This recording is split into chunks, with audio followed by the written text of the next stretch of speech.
Imagine if you lived in a house where there was only one door. People and objects can enter, but they can't leave.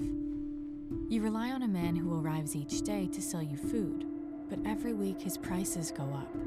You work as much as you can, but the money you earn loses value each day. You start skipping meals, and you sell everything you have. One day, the man comes and tells you that the people who sell him the food have just raised their prices by 20%. What would you do? For Syrians, this is the million-dollar question. The Ukraine crisis could hardly have come at a worse time.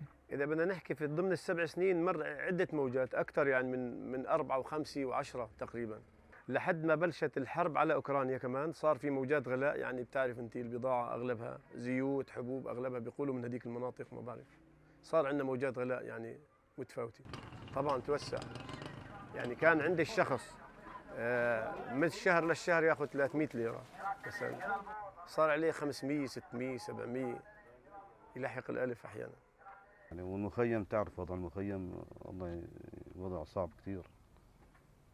قنية الزيت مثلا حقها 65 ليرة اللترين طبعا حرام شيء إجرام يعني.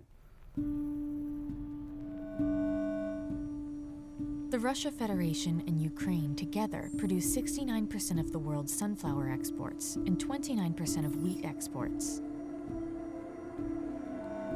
But the war in Ukraine has sent the supply chain for these commodities into chaos. Farmers have lost access to their fields, which means no more planting or harvesting. A tank or a checkpoint may now stand between them and local markets.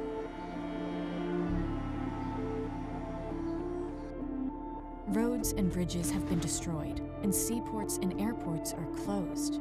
The supply chain takes on extra costs at each stage, and very quickly, these costs become the consumer's problem.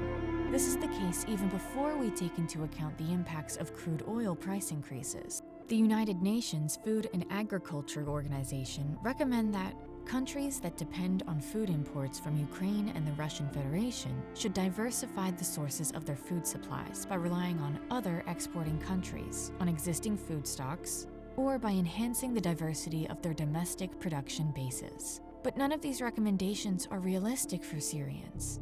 For a start, there is only one legally recognized entry point for imports and humanitarian aid into northwest Syria, the Bab al-Hawa border crossing from Turkey. In terms of relying on existing food stocks, the drought of 2021 meant some areas, like Idlib Governorate, lost half of their cultivated land last year. On top of this, the Turkish lira, the currency of northwest Syria, is losing value, meaning buying power among Syrians is falling, just as global food prices are increasing.